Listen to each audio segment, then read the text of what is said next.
Hello everyone, it's Beyond here. I'm staying up quite late, as I usually do. I'm a night owl, like we say in Sweden, or a night person. So, yeah, I wanted to um, have another spiritual discussion, or not discussion, but like a sharing. And I thought a lot about, like having had psychosis a few times, which I spoke about before, which is, a further step away from having the schizoaffective disorder. I mean, people can have psychosis and then get out of that, like a temporary psychosis. But so, anyways, I mean, for me, it started very early on with even before I got my or went to my first psychosis, and when I first got sick, uh, I was believing very, very strongly in Pleiadians, which is this loving, compassionate, um, godlike aliens, let's say, um, who are called the Pleiaren and who live in the Taurus star constellation, something like that. There's a lot of stories around Pleiadians and around Billy Meyer. This is one of the where it came from. I think it was an Austrian or a Swiss guy. This was a long time ago. I read about this, but who had an interaction with a woman called Semyase who came in a spaceship, basically, in I think the 70s. This was a long time ago. I read about it.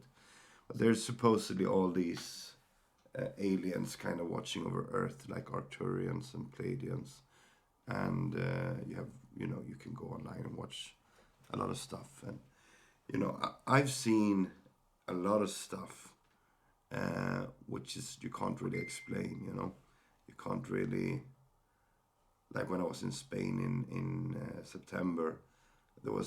Were these I was at the beach with some friends, and there were these glittering lights, and they were like pulsating in golden light, and just flying around like really swiftly. And I was thinking like, is that a lighthouse? But they were moving, and they were like reappearing in different positions and stuff. So that was really, really cool.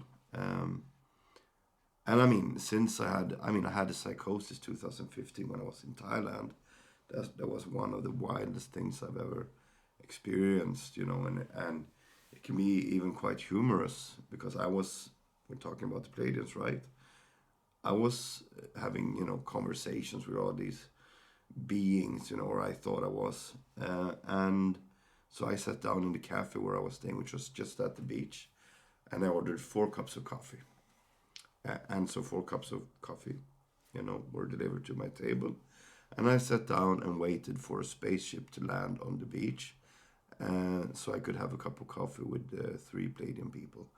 And they said, like, it's going to take 8 minutes for us to um, get through your solar system to Earth, and we have to slow down because it's we don't want to crash with any planets and stuff like that.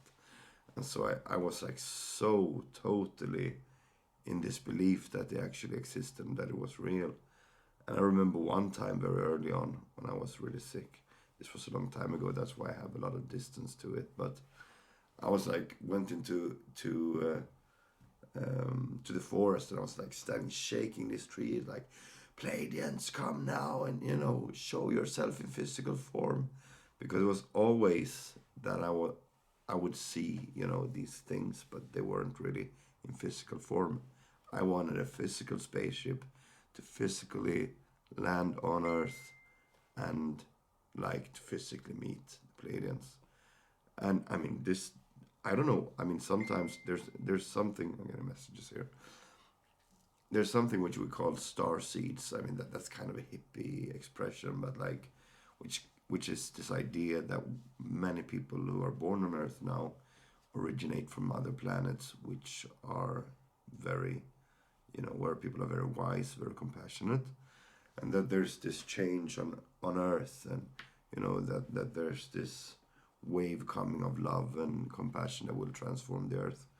Um, So, I might have been a Pleiadian. I don't know. For some reason, it resonated so well with me, this idea about being a Pleiadian. Um, yeah, but like I don't know the word for that now, but I mean, these people who want to transform the planet and wants the frequency to change on planet Earth can be, you know, it can be really weird. A friend of mine kind of he didn't accuse them, but he said something which was, slightly rude to one of them, and they were really, really pissed. And he said, "Hey, aren't you trying to raise the frequency of planet Earth?" And so they were saying like, "You're not helping out raising the frequency of planet Earth.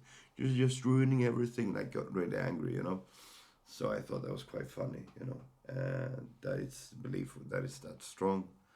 Um, and with a lot of beliefs, like if you believe in capitalism or communism, or let's not get political, but whatever belief you have, that it's very, very real. You have to fight for it. I mean, like I'm not saying there's much good with capitalism, but with communism, you had people who really believed on the workers and the proletariat. What do you call it? The workers, let's say. Um, my English is limited sometimes. Um, but like that they would take over everything, and it would be this heaven on earth.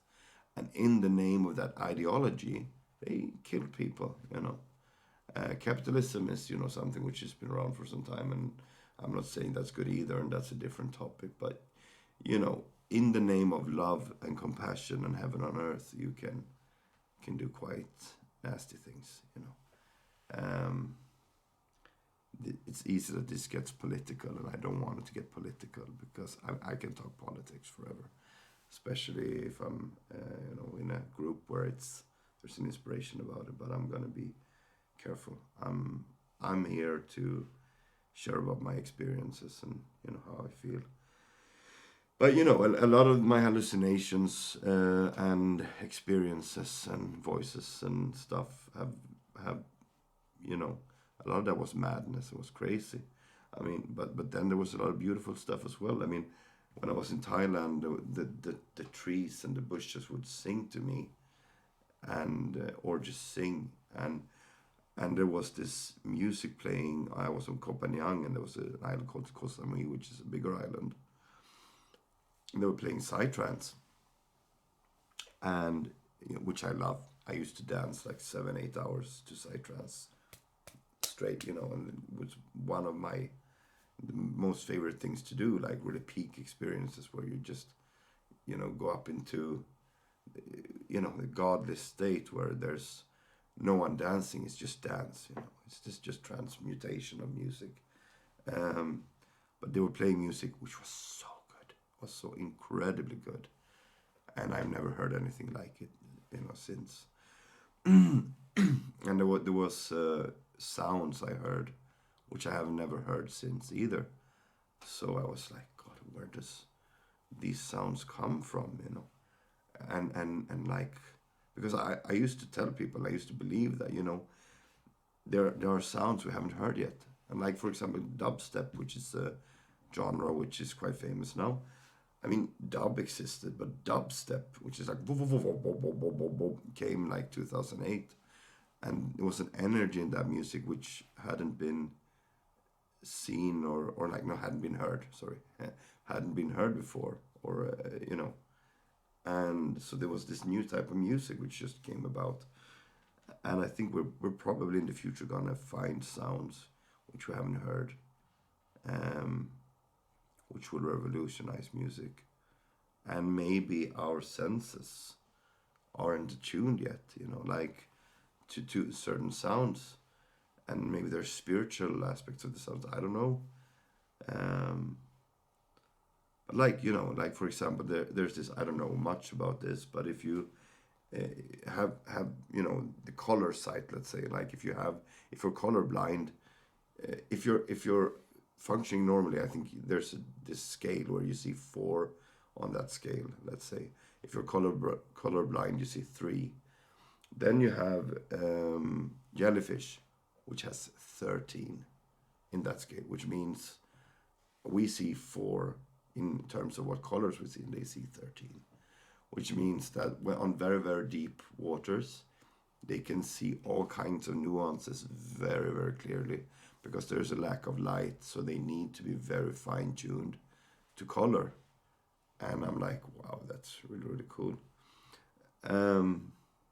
Yeah, and I mean, I think something which is really cool is like how children, if there was someone who did like a brain scan on a child, and you could see that the whole brain is lit up, the whole head is like full of potential. Its circuitry is like going everywhere, and then we and then we get accustomed to certain beliefs and certain ideas and conditioned by society. So certain areas start to light up and others shut down because there's no need for them in our society. And we have, certain potential and we go certain ways. But, that brain is open to all kinds of potential. And what happens when, if you want to go into psychedelics, which is interesting, is that if someone, for example, takes some psilocybin, some mushroom, or LSD, whatever, what have you, then that happens to them as well. The whole brain starts lighting up again. And the experience is often that you can hear color and see sounds, and like it's like you totally change your experience, and that's, I guess, on higher doses. And usually people with like really heavy trauma. I spoke about like people who are like chronically depressed. I don't want to be rude and do the quotation mark, but like people who are chronically depressed can find an opening there and see that, wow, I didn't know that this was possible. And people who had tried psychedelics know that the world is more than what most people see with the naked eye, like originally. They know that there's more to the world and they can see things differently. And I'm not advocating everyone to take it, because there's dangers with that as well. I did what I did, and that might have caused my psychosis and then schizoaffective disorder. But actually, I mean, these talks which are happening now, I'm going to be personal, it feel very therapeutic to me. I'm starting to see that, I can accept myself more, and I have something which I really enjoy doing and sharing, and it's very nice right now. But then, it goes up and down. Life goes up and down. You have flow, and then sometimes you lose that flow, or you it seems like you lost that flow at least, because you go into negative thinking, and then you have to be reminded that you come back to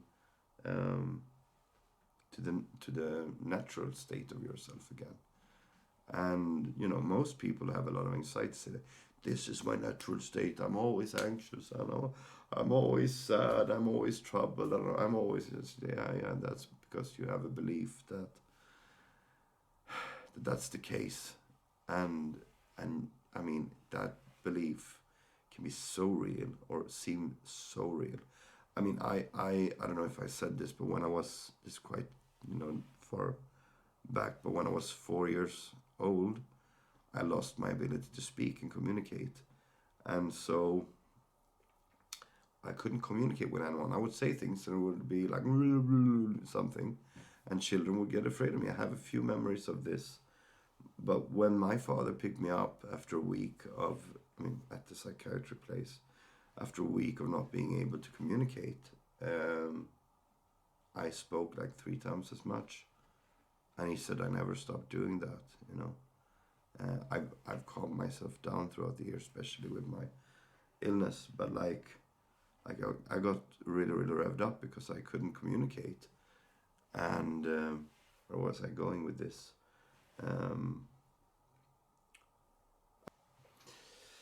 Anyways, that trauma when I was 4 years old affected me quite a lot, and I didn't know where I was going with this, I lost my track of thought, and I probably that's a good. I mean, that's like a love letter, you know. When it gets silent, it means that I have been too revved up. I've used my intellectual faculties too much, and like in even in 3P, which I've been talking about before, the three principles talk about love letters. Like if you're feeling down, it's because your thinking is off track. Yeah, and so it's an invitation to chill out or calm down and see if you can get back on track again. Yeah.